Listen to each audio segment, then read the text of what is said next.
ಇರ್ಬೋದು. ಆದ್ರೆ ಒಂದೇ ಮಾತರಂ ಯಾರ ಪಕ್ಷದ ಸೊತ್ತ? ಬಿಜೆಪಿಯವರ ಸೊತ್ತ ಅಲ್ಲ. ಅದು ಒಂದು ಭಾರತ ಸ್ವಾತಂತ್ರ್ಯದ ಹೋರಾಟದ ಐತಿಹಾಸಿಕ ರಾಷ್ಟ್ರೀಯ ಗೀತೆಯಾಗಿದೆ. ಇದರ ಉದ್ದೇಶ ರಾಜಕೀಯ ಗುದ್ದಾಟ ಅಲ್ಲ. ರಾಷ್ಟ್ರಭಕ್ತಿಯನ್ನ, ಮಾತೃತ್ವವನ್ನ, ಏಕತೆಯನ್ನ ಬಲಪಡಿಸುವುದು ಇದರ ಮುಖ್ಯ ಉದ್ದೇಶ. ಬಿಜೆಪಿಯವ್ರಿಗೇನೆ ಒಂದು ಮಾತ್ರ ಬರೆದು ಕೊಟ್ಟಿದ್ದೇನಾ? ಅವ್ರು ಹಗಲೆಲ್ಲ ಹೇಳ್ತಾ ಇರ್ತಾರೆ ಭಗವದ್ಗೀತೆ ಭಗವದ್ಗೀತೆ ಭಗವದ್ಗೀತೆ. ಅವ್ರಿಗೆಲ್ಲ ಭಗವದ್ಗೀತೆ ನಮಗೂ ಬರೆದಿದ್ದಾರಮ್ಮ.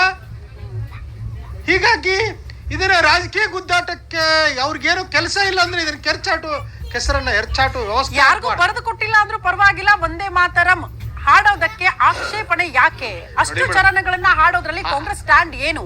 ಯಾಕೆ ವಿರೋಧ? ನಮ್ಮ ಕಾಂಗ್ರೆಸ್ ಸರ್ಕಾರ 1937ರಲ್ಲಿ ಅದಕ್ಕೆ ಆದಂತ ಒಂದು ನೀತಿ ನಿಯಮವನ್ನ ಮಾಡಿದೆ. 37ರಲ್ಲಿ ಪ್ರಾರಂಭ ಮಾಡಿದಾಗ ಮಾಡಿದೆ. ನಾವು ಅಲ್ಲ, ಕಾಂಗ್ರೆಸ್ ಪಕ್ಷ ಅವ್ರು ಹೇಳ್ತಾರೆ, ಪಕ್ಷ ಹೇಳ್ತಾರೆ. ಪಕ್ಷ 1937ರಲ್ಲಿ ಒಂದು ನೀತಿ ನಿಯಮವನ್ನು ಮಾಡಿದೆ. ಆ ನೀತಿ ನಿಯಮದ ಪ್ರಕಾರ ಕಾಂಗ್ರೆಸ್ ಪಕ್ಷ ಸರ್ವ ಜನಾಂಗದ ಶಾಂತಿಯ ತೋಟಮ್ಮ. ಎಲ್ಲರನ್ನೂ ಒಳಗೊಂಡುಕೊಂಡು ಎಲ್ಲರನ್ನೂ ಕೂಡಿಸ್ಕೊಂಡು ಹೋಗುವಂತ ವ್ಯವಸ್ಥೆಯಲ್ಲಿ ಕಾಂಗ್ರೆಸ್ ಪಕ್ಷ ಕೆಲಸ ಮಾಡ್ತಾ ಇದೆ.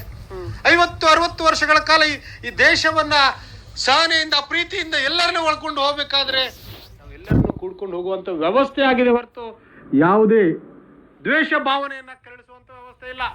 ಈಗ 10-20 ವರ್ಷದಲ್ಲಿ ಬಂದು ದ್ವೇಷ ಭಾವನೆಯನ್ನ ಕೆರಳಿಸ್ಕೊಂಡು ಎಲ್ಲರನ್ನ ಒಡೆದಾಳುವಂತ ವ್ಯವಸ್ಥೆ ಇದೆಯಲ್ಲ, ಅದು ಸರಿಯಲ್ಲ ಅನ್ನೋದನ್ನ ಹೇಳ್ತಾ ಇದೆ.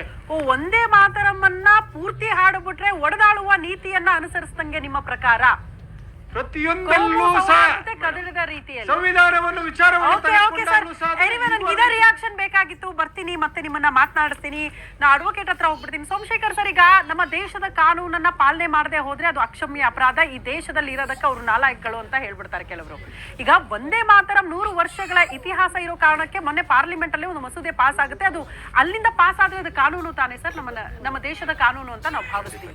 ಆ ಕಾನೂನು ಪಾಲನೆ ಮಾಡದೆ ಹೋದ್ರೆ ಹೇಗೆ ಅನ್ನೋ ಪ್ರಶ್ನೆ ಬಂತು. ಒಂದೇ ಮಾತರಂ ವಿಚಾರಕ್ಕೆ ಸಂಬಂಧಪಟ್ಟಂತೆ ತಮ್ಮ ರಿಯಾಕ್ಷನ್ ಏನು ಸರ್? ನೋಡಿ, ಇದ್ರ ಕುರಿತಾಗಿ ನಾನು ಒಂದು PIL ಕೂಡ ಫೈಲ್ ಮಾಡಿದ್ದೆ ಕರ್ನಾಟಕ ಹೈಕೋರ್ಟ್ ಅಲ್ಲಿ. ಅದು ಡಿಸಿಷನ್ ಆಗಿದೆ.